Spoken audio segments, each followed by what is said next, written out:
or Peacekeeper isn't something he just wanted to play. And actually, we take a look at Amaz's lineup. He's got a Priest and a Paladin in his lineup, and what's missing is a Rogue. Wow.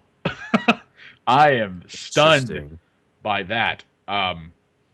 But yeah, Sludge Belcher was sort of, I think, one of the cards that's making the biggest impact, aside from Lotheb, of course, Mhm. coming into a tournament like this. And actually, something like Lotheb might be influencing Amaz's decision right here.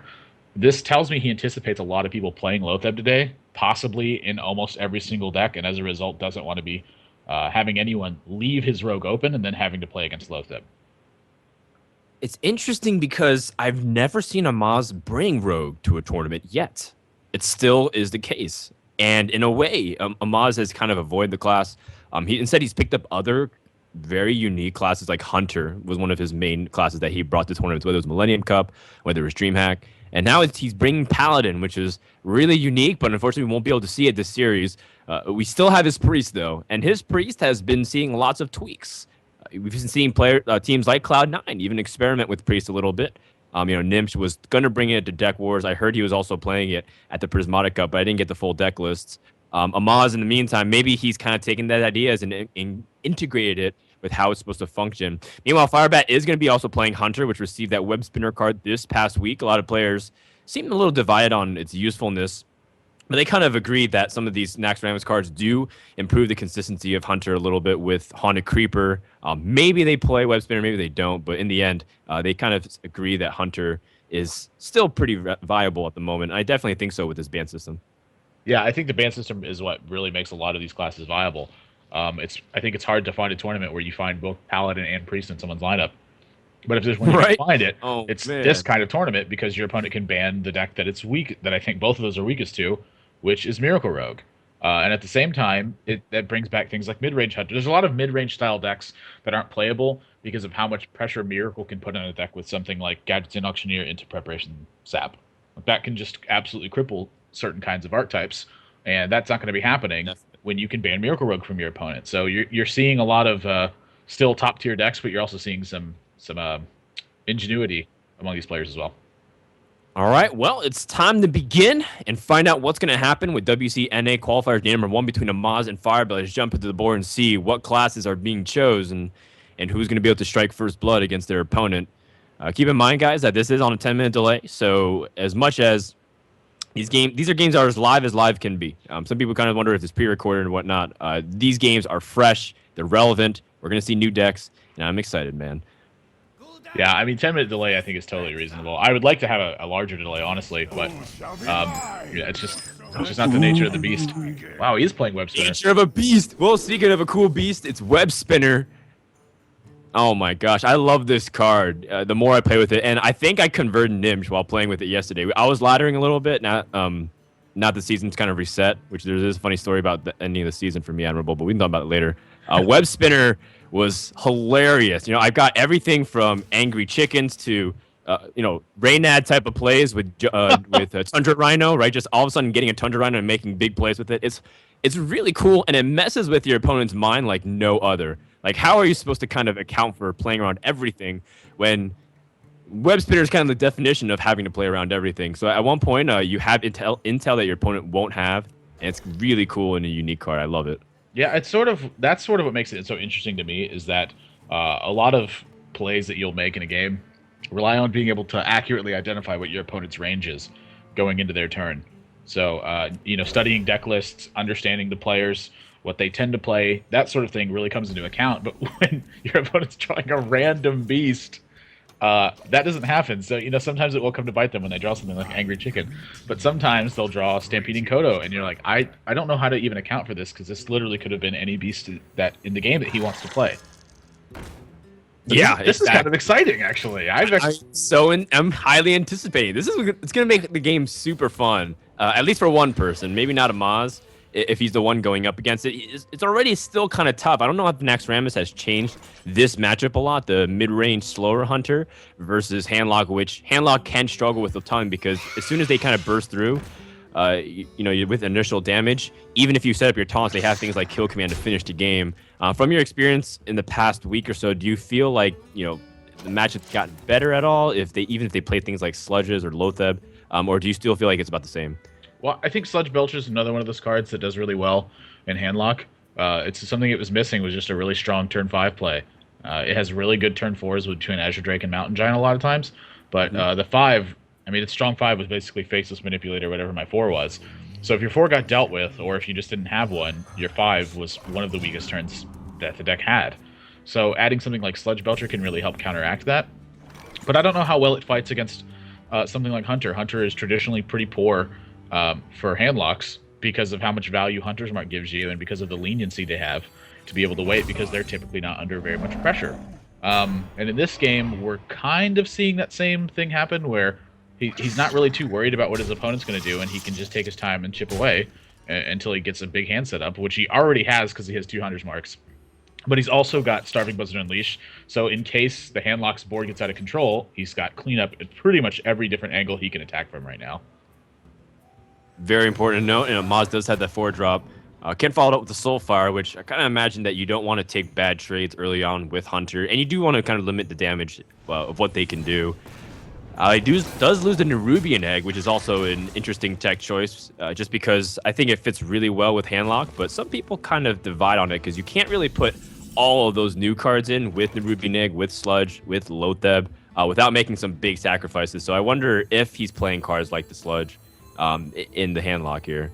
Yeah, it's tough to be at a point where you have to make sacrifices for all these cards, but at the same time, that's part of where the game's really at, is that you have to evolve. And if you're not evolving, what's going to happen is other people are, and you're just going to fall behind. And we're already seeing the Buzzard Unleash kind of get its thing done. Can you imagine if Haunted Creeper made 1/1s beast? I feel like that'd be just way too that crazy. Be absurd. This is why they don't make 1/1 beast, by the way. If there was anyone out there who was wondering, this situation came up a lot during their testing, I imagine, and they're like, "Nah, this can't happen." Would be extremely surprised to see him use this other Hunter's Mark here. And I'm a little bit surprised he's not choosing to actually trade with this Earthen Ring Farseer and keep his Buzzard at a really healthy position. But he doesn't really have any more beasts to play. But sort of the threat of that card is really what I feel like is the biggest problem. Like, going into the next turn, his opponent has to kill it. Anyways, we were talking about sacrifices that Handlock has to make in order to get to these points in the game where it wants to be. And that it had a lot of cards in it before that frankly just weren't very good. Like 2 copies of Siphon Soul is a lot of copies of Siphon Soul. Iron Beak Owl is not the most exciting card in the world. It really kind of only works as Ancient Watcher. So while you want some of these cards to be in your deck sometimes, they're the cards I think that you can start trimming first. Is when you get to these kinds of points, it's like, I want these other cards to be in my deck, like Nerubian Egg, but how do I get them in? And the reason, what you do is you just cut the very strong, expensive, clunky cards that you can't typically use very well. Well, here's a really big, expensive minion that can be clunky, drawn later in the game. It's Mountain Giant. He is running a Ragnaros, which has also been teched in by players like Tice and just MYM in general. They really seem to like that card. But Firebat has the perfect response immediately, dropping his Savannah High main and really putting pressure on the board, making it pretty resilient to AoE as well. Even if you drop something and Shadow Flame is for some reason able to clear, Firebat still has a lot of backup with 2 2/2s and 2 1/1s. Look at this. He's even thinking about how important it is to deal this extra 3 damage. He's considering not attacking so his opponent can't get an easy Molten Giant. But when his opponent's at 3, it's tough anyway. He's going to have to push through a Taunted Giant if your opponent has one, but that's not the hardest thing in the world for him to do right now. He's got so much damage on the board. He's got a lot of damage in his hand. The card that continues to surprise me in this Hunter deck, by the way, is always Oasis Snapjaw. The Snapjaw? Every time I see it. It's crazy. Do you really need an extra beast that bad? It's more of the curve, the fact that Hunters a lot of times need to be doing something every turn and pressuring, and the Snapjaw does overperform a lot of times. It also underperforms because recently people have been playing Hunter on ladder, and I get Kodo'd all the time, and I face desk at that point because getting your Snapjaw Kodo'd is just one of the worst feelings, other than maybe getting like your Myexna Kodo'd. Right. Rest in peace. I imagine it's going to take 9 damage here. Yeah, I think you have that luxury. You're not even coming up very close to the turn where he can Leroy combo. And even so, he's already used one of the Soulfire, so you're trying to put yourself slightly out of that range. Right. And then I guess at that point you've seen one Molten Giant, and then you just continue pushing for damage then, huh? I'm pretty sure you can. I mean, it's like a yes and a no. Like, your opponent would like to drop 2 Molten Giants, but he's only got 5 cards in his hand, and he's only so far into his deck, and that's the reason you feel safe against another Molten Giant. Plus, he's already used a Taunter, so he'd have to have another Taunter as well. So it's just kind of hard to give your opponent a position where you're worried about a second Molten Giant. Like, it's just so hard to be worried about it. Ooh, I really like this too, keeping the Savannah Highmane alive. Yeah, lots of pressure coming up for Firebat. Amaz is down to potentially his last turn, and of course, throughout the entire process of decision-making, you're just kind of wondering if he has a kill command just to finish the game. Also, even what is that secret? And the explosive trap is also very intelligent before the freezing trap, because not only does it get in the damage, but in case something ever got to the point where he needed to play both traps, you kind of want to stagger it in that order, because you don't want something to get freezing trap before they get explosive trapped as well. So Firebat planning out his turns in advance as well. Very intelligent play. This is pretty hard to win this game. Like, I think if he could just pick what cards he wants in his hand as a Warlock, right, it'd be kind of tough to win, honestly. Aside from just, Leroy burst combo. But I don't even know if he could have enough damage if he had the cards he picked. So let's say Leroy for... No, because he has a trap on the board, too. He's still with that. Yep.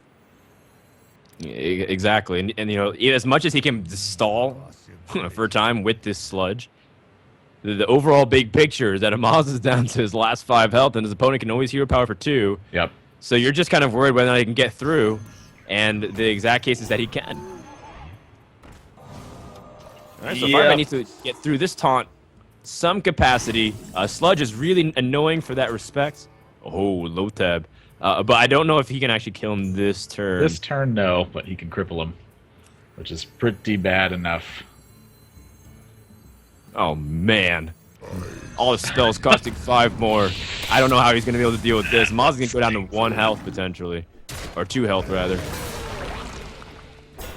Yeah. Do you trade with the owl here, or do you attack him for 1? I think you attack him for 1. I think you have explosive trap. Yeah. You've got to force him to have the heal. Put him also without the ability to tap for some kind of out. Yeah. Oh, and Amaz doesn't draw any kind of heal. No ability to end the game. Because that explosive trap also denies him any Leroy plays. Yeah, I know. That's brutal.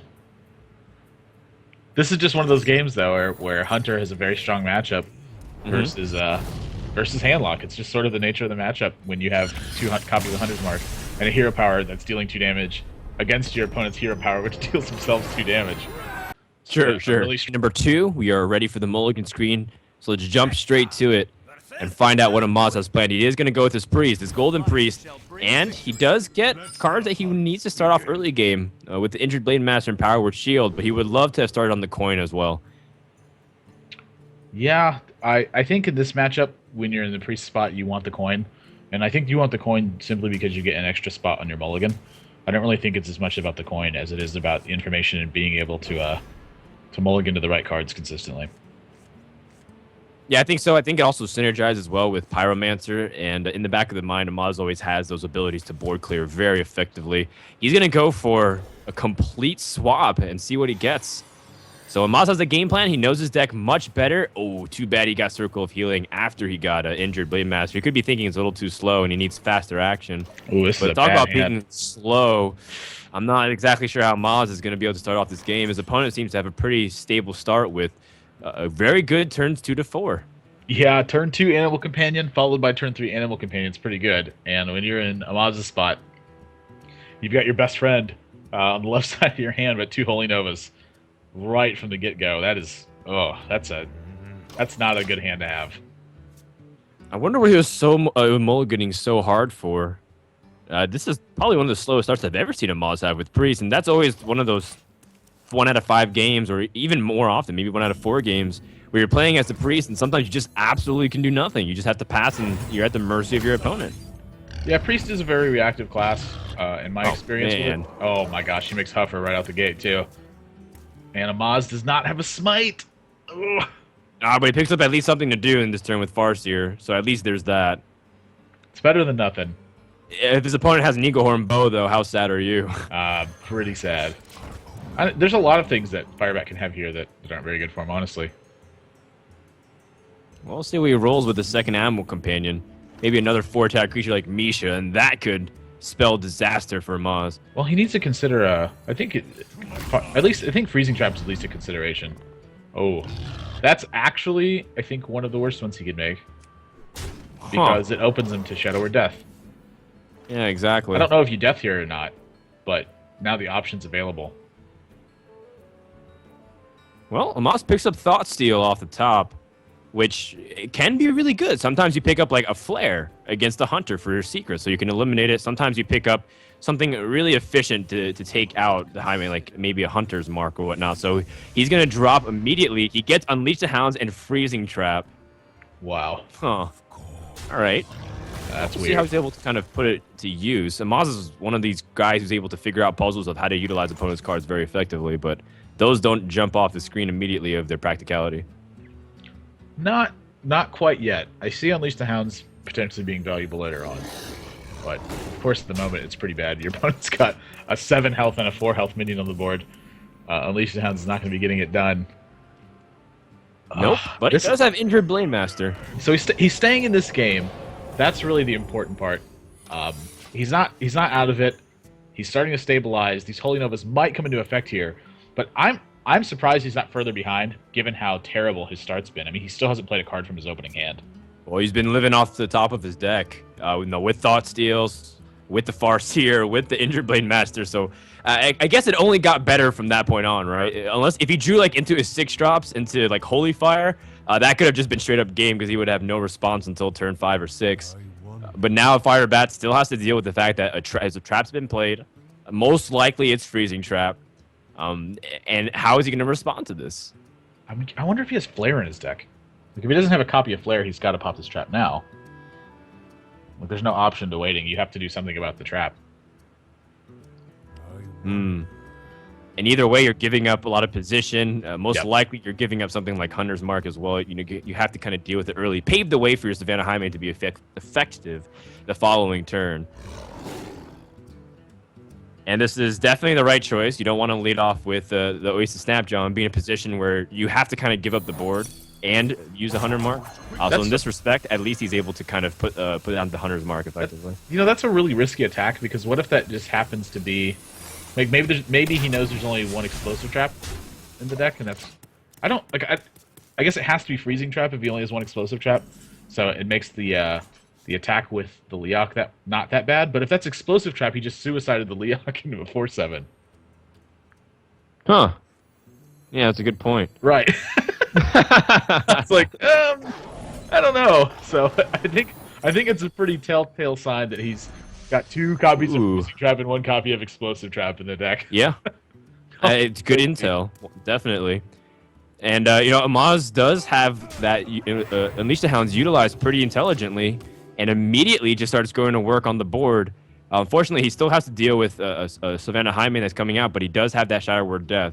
The follow-up, though, can be just as nasty. So as much as you death it, if you can't deal with the 2/2s immediately, put something like Houndmaster, you're back at square one where he has a very intimidating board. Yeah. But this is where Amaz can start turning back the matchup a little bit because he's got those Holy Novas. He's got Shadow Word Death, even has Loatheb to kind of mess with his opponent and disrupt him on really important turns. Oh, that Stone Tusk board is actually a pretty important draw. That really changed the way this turn went. Oh my gosh. Keep up the chain of draws as well. That's nice. That really changed how this turn panned out. Because he would have had to use the Hunter's Mark before, I think anyway. So the Snapjaw was going to bite the dust. But now that he drew the Stone Tusk board, it allows him to use the Buzzard and kind of string together some draws. I'm very surprised that he doesn't play the Haunted Creeper there. That's peculiar to me. He doesn't want to get Holy Nova'd with like a Pyromancer because that would have been disaster. Amaz draws the Shadow Word Pain, which would have been excellent a few turns ago. Still really not that bad. Yeah. But he's actually starting to put together a pretty nice recovery here. He's still at 18, and Firebat's got some damage that's coming together now. Unleash the Hounds. That could be good later on. He's really resilient, and he also wants to play around Cabal Shadow Priest. Doesn't want to give his opponent an ability to steal something, like Haunted Creeper, get insta value. Very powerful value, in fact. I noticed that Firebat's actually trying to hero power every single turn. And I'm curious exactly why. Like there's not like a big push for lethal in his hand. So I don't know what the real game plan in here is. Is he just trying to keep the hero power at bay? What do you think he's doing? Like why hasn't he played the high main yet? That's the only thing I keep thinking is why hasn't this high main hit the board yet? Well, I can understand exactly why you wouldn't play something like the Haunted Creeper immediately if you don't want your opponent to get Cabal Shadow Priest. But the high main is very important and stressful for your enemy to deal with immediately. So he drops it here. This is what's weird. Is now your opponent's played Lotheb. Yeah. So now it's kind of easy to clear your high main, is it not? I think so. This is what I don't understand. This is very peculiar to me. I don't know if I'm convinced. He could be playing around something that we're not really sure of. But Amaz will likely Holy Nova. Do you want to draw a card off of this though before you're able to actually do anything? So, yes. Yeah. All right. You want to draw 2 cards? Maybe he doesn't want to Holy Nova yet. It looks like he's thinking. Oh, really? It looks like he's thinking about attacking the 2/2 with Lotheb and using the Hound that's in his hand. Well, I mean, I think the debate definitely has to be something also like, does he want to draw a second card? But I think missing that damage is a little bit too crucial, given how much health you have. If he has something like Leroy, the game could be ending in next turn or 2. Yeah, that's exactly what I was thinking too. You have to actually start killing your opponent. Huh. All right. So Firebat has a lot of answers to stuff, like the explosive trap with the Hunter's Mark. He's got Unleash the Hounds, even Kill Command to a certain extent. He's kind of have to piece together a way to end the game. God, but against Priest, that's one of the most difficult classes to try to seal the game and calculate damage. What if he just simply draws Holy Fire and you set up lethal? Yeah, Holy Fire. And all of a sudden Fire. that 10 damage swing. Holy Fire is the card that swings this game right now. If Holy Fire comes out, I don't know if Firebat's going to have any chance to win. As it stands, I think that just 2 Unleashes and pointing them at your opponent's face along with your hero power is totally fine. Your opponents use 2 Holy Novas now. If they had a Wild Pyromancer, they likely would have used it at some point. It's pretty unlikely. I feel like your opponent has Wild Pyromancer and spells to sweep this board after they've just used 2 Holy Novas, and you've kind of gotten to this point in the game. Like this feels just like a very straightforward double Unleash, hero power, attack my opponent's face turn. And there's some considerations, I think, also to using potentially Hunter's Mark or even Kill Command, but I think you just point everything at the face. It just sets them so low, and between your hero power and the beast in your hand, you have 7 next turn. Yep. All right. So let's find out what Amaz is able to draw here. He needs something to get rid of these Hounds while healing himself outside of that range. Needs to get above 7 health. That's the priority for him, as well as deal with the board. Silence. That's not going to do it. Well, he can top deck something else with the Azure Drake, but he needs something big. Needs to be Earthen Ring, I think. I don't even know. It needs to be the Earthen Ring. Yeah, I don't even know if Earthen Ring saves him here. Clears 3 minions, heals himself. No, it doesn't. No. Unless there's a surprise. Unless there's a surprise somewhere that we're not expecting, like an unstable ghoul. And he's able to, but he still can't even heal outside the range. Yeah. I think Firebat has safely secured this win. Yeah, I think he has too. This was his plan coming into it with the hero power every single turn. Was he wanted to get to a point where he had just enough damage to finish off his opponent through anything that was going to happen. Big kudos here to Firebat for skipping to play the Savannah High Main for a couple turns and instead getting value out of his hero power. Unless he was able to draw something really nice. But I think he's going to heal himself, definitely. And Amaz is going to try to position himself as best as he can to board clear. But I think he realizes that this game could be over, assuming his opponent had any way of doing damage with 5 from the hand. And that's exactly what he has with Kill Command. Houndmaster, you're not needed. And Firebat's going to jump out to a 2-0 lead and force Amaz to rely on his Druid in order to take this game. Wow. That's a pretty brutal game to be in. With Amaz's opening hand, it's just kind of rough. He didn't play a card from his opening hand until turn when you were with the Druid evolving. It's so divided now. Before it was always like people were like, oh well, I don't know if Charge Druid's best or playing a copy of Ancient of War, and it was small changes that were making a big difference. But now you're just seeing drastically different Druid strategies kind of like going to the drawing board and then people picking from there. So I don't know if Amaz is token or not yet. It looks to me like he's sticking with the good old standard style, which is the one that I like personally. I think token's fine, but when I'm playing Druid, one of the things I want is a very high density of late game draws. Because you have cards like Innervate, and because you'll often have cards like Wild Growth, sometimes your late game draws are very hit or miss. Either you draw something like Wild Growth or Innervate, or you draw something like a 5/5 that draws cards when it comes into play. So when you add stuff like Argent Squire and Power of the Wild to that mix, you lose a lot of your mid to late game power, which is where I think that Druid really shines. So in my opinion, Token is just strictly taking away from what Druid does best, which is have the late game power plays. But if there's something that we know about late game, it's that Hunter scales into its late game very quickly.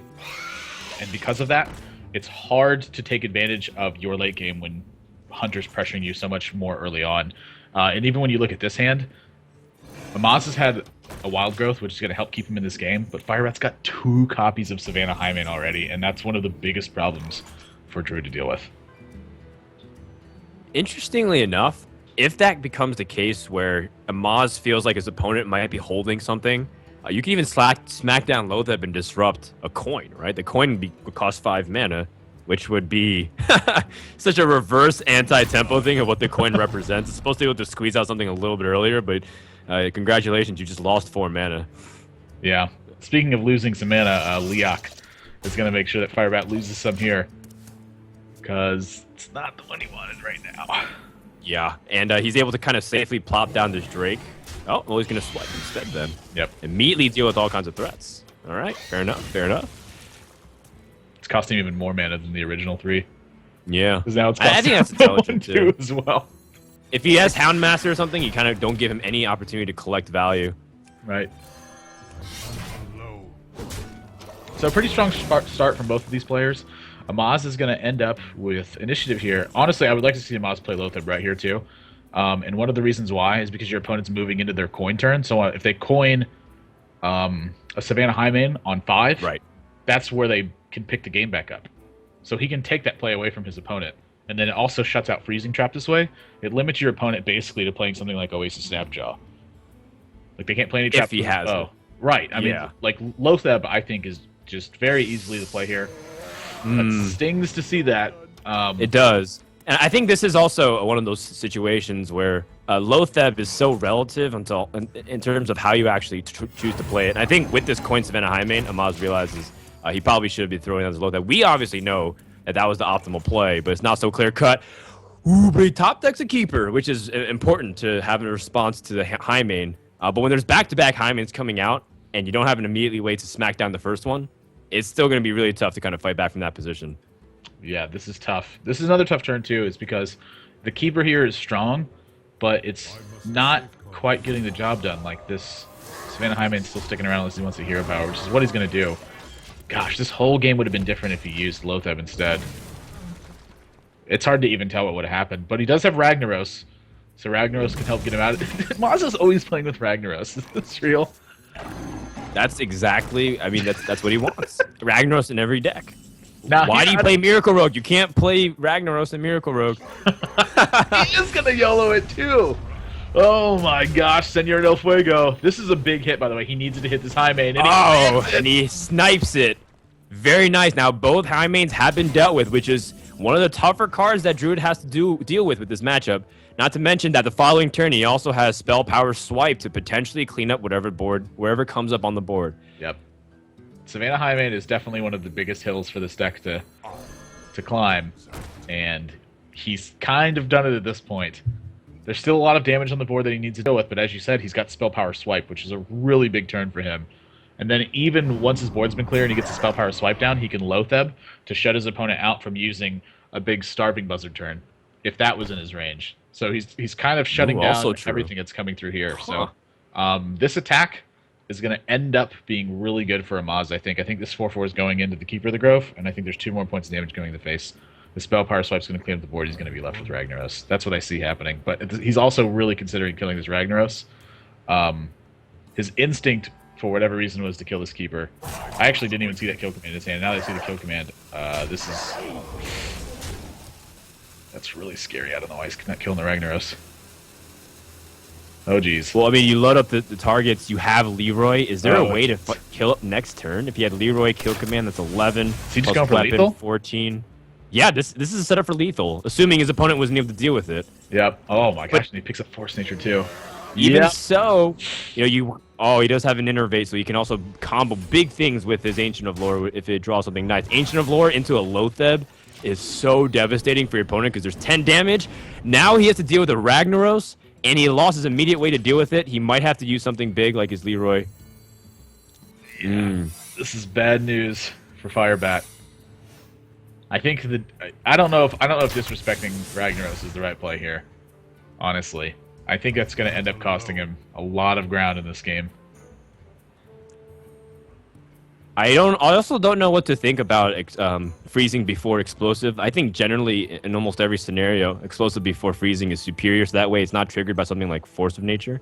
But I guess in this context, you're so low, you might just die to anything. Whether it's just straight up Savage or...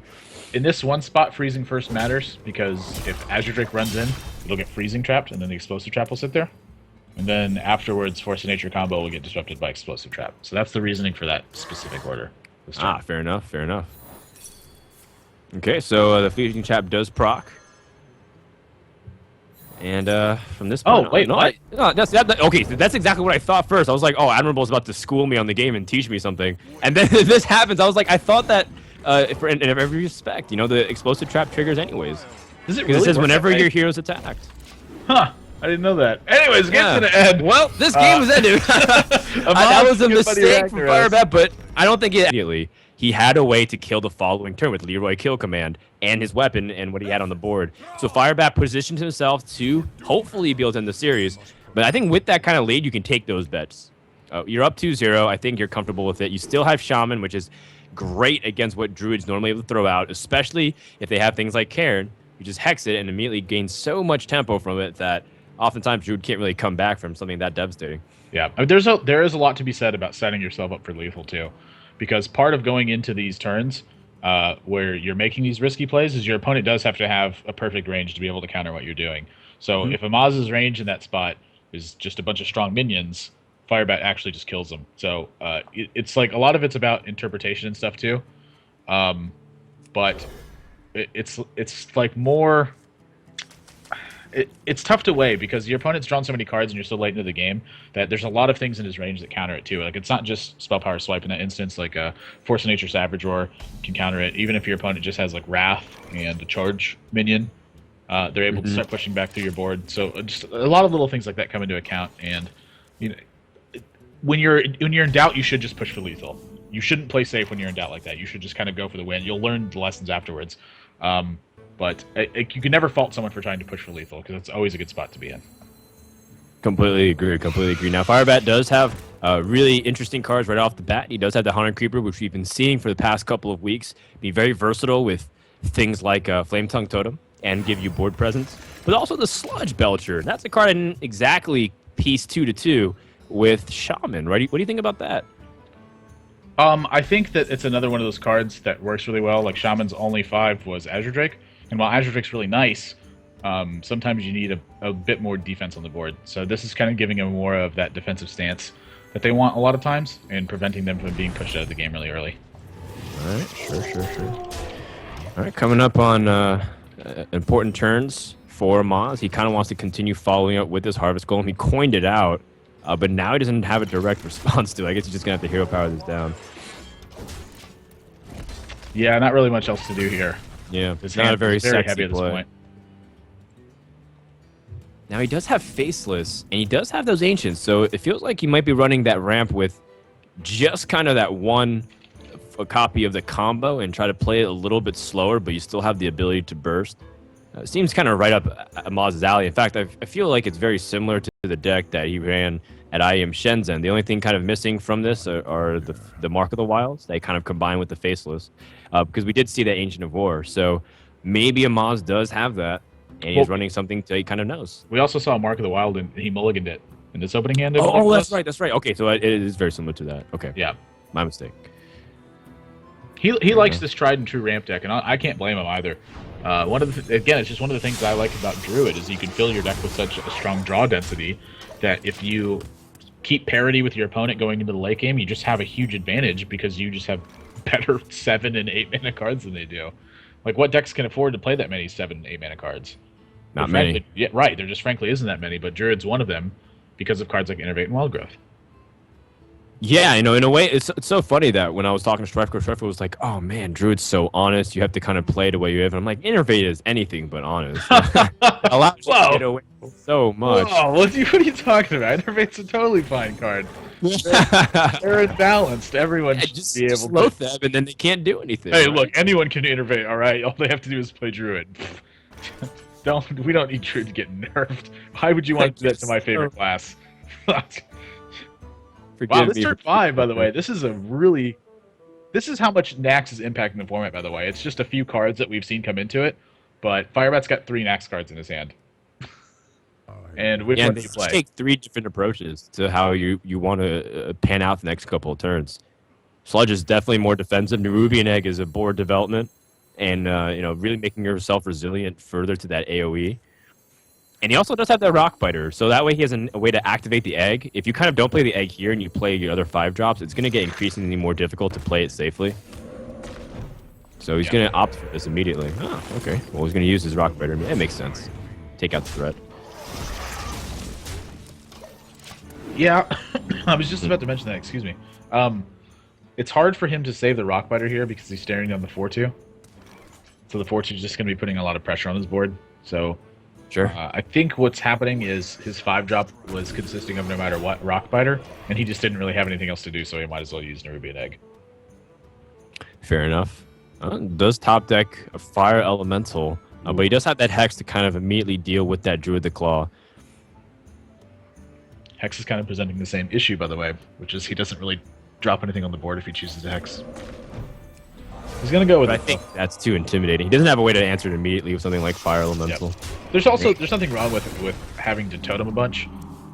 Use it like over toteming is fine because it puts you in a position where something like Flame Tongue Totem ends up being a monstrosity. Like right now, Flame Tongue Totem is a potential 6 damage on a minion.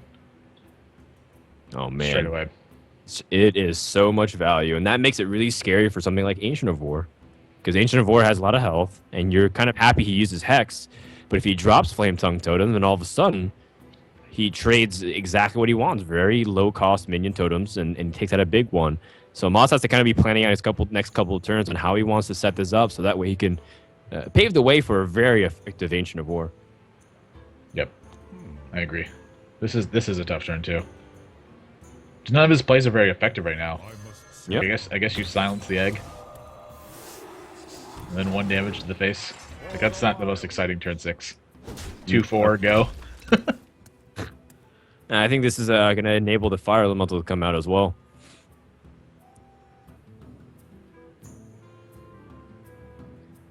At the same time, are you afraid of a potential spell power swipe of some kind? I don't know. One of those cards, you kind of mentioned that there are cards that immediately you start thinking about cutting. Thanos is one of those cards. I see Druids kind of dropping it. They're kind of okay parting with something like Wild Growth if they're playing that. But Thanos is also a card that kind of surprised me, since relative to what Druids have, it improves consistency, gives you that spell power. But not every Druid runs Thanos anymore, so you can kind of pick up that intel after a while by playing a lot of games. But that's just kind of tossing it out there based off what I've been seeing in the metagame. Yeah, a lot of them cut it before. So if you're playing with a bunch of Next cards, I imagine it's definitely the cut now. Yeah, I'm curious how long it takes before cards like that will cycle back in, because people are willing to get so greedy with so many 2-health minions that you're able to punish them with cards like Starfall or even Spell Power. The Spell Power swipes, that is. Lotheb here is protecting an anti-swipe tech here. I like it. It makes sense. I mean, either one was okay. One deals with the board immediately. The other was able to set it up so that way you're more resilient to it.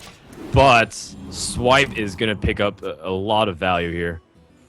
Yeah, I imagine you have to swipe. He's going into 7 mana.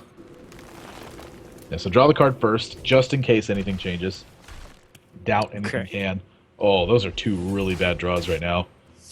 Yeah, late game wild growths. I mean, they can be useful in those pinch situations if you need to draw for potential lethal or something with 4 or 5 mana.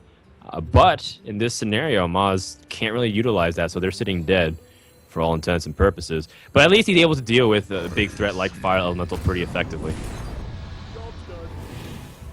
Yeah, important to be able to deal with the Fire Elemental here. You can't just leave it on the board and allow it to keep repetitively dealing 6 damage. That's when you start to fall behind.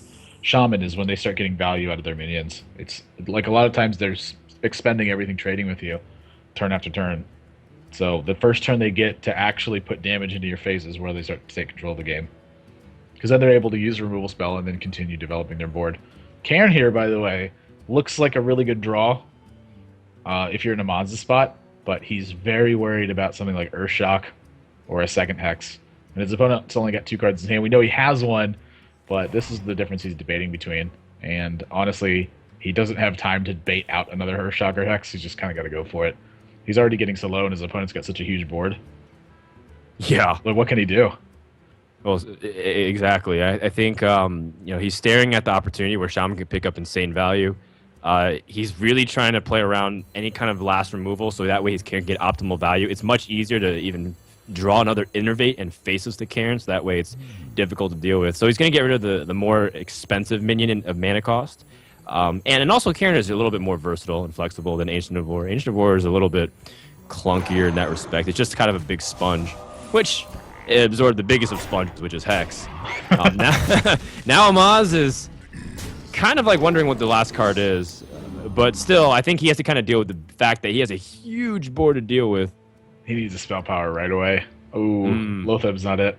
Oh, you know what he could do? He could faceless manipulate their spell power totem. Oh. But still, that wouldn't. I mean.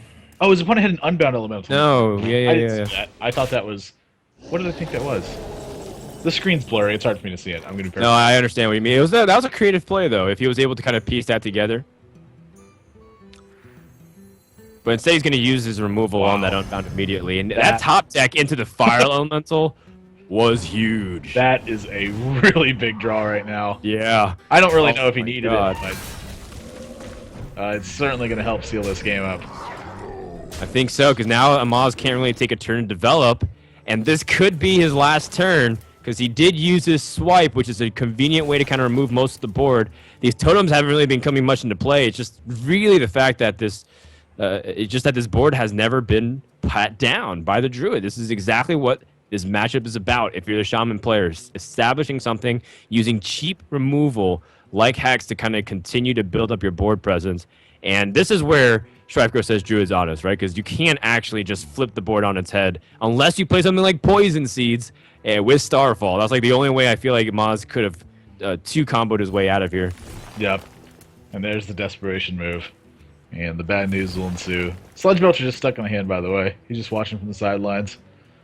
Wrath is... Well, Wrath can kind of keep him alive for another turn. He can Wrath the 2/3 and then Hero Power the 1/1. And then drop to 1 life. So his opponent has 1 damage, he's dead. Oh, we can also going to keep her instead. Yeah. This works as well. Okay. See what he's able to kind of do from here. The onus is back on Firebat. He has 8 damage, so if he draws a Rock Biter, a Lightning Bolt, and maybe even a Doomhammer, Firebat can end this game right here and move on to the semifinals of the winner bracket. Lightning Storm's not going to end the game right now, but I still feel like this game is just basically over. Like he's going to get Sludge Belcher down as well, and his opponent's going to be at 3. I don't see a recovery. Huh. Well, I'm trying to think of a way for what can Amaz top deck here, unless he really is playing something very unique, like the Poison. But even then, that kind of enables the token, so he doesn't have a direct removal. I really don't foresee Amaz being able to pull himself out of this hole. But I've been surprised by Amaz in the past, and he has a Ragnaros. Unfortunately, that Ragnaros is not something like a Baron Geddon. Even so, that would have been really difficult to pull himself out of here. Yeah. I think Amaz's winner's bracket run has come to an end here. He's going to have to fight from the lower bracket. And Firebat is going to advance. And I kind of pointed out in the very beginning that Firebat is this really strong player that people have still been getting used to and learning. They've been watching him in things like like in Deck Wars and other stuff, and they're kind of realizing that Firebat is a legit player, and he's kind of shown his chops here to why he's one of the best. Indeed. Faceless Manipulator. I haven't seen a Golden Sledge Belcher yet. Oh, it is so gross. Oh, man. If it was burping already, without even using the animations, it must be like farting and like sniffing out its boogers. And, Oh, gosh. That's... I don't even think just Proteus Sludge beats. Belcher wears deodorant, by the way. Oh. So him and Twitch Chat have a lot in common. Whoa! Shots fired. Boom! Lightning Storm. I'm in a feisty mood today, Admirable. Is that what happens when It's hot. It's 3 a.m. I'm in Taiwan. I was just about to ask. I'm taking no prisoners. Firebat advances to the winners bracket semifinals, and Amaz drops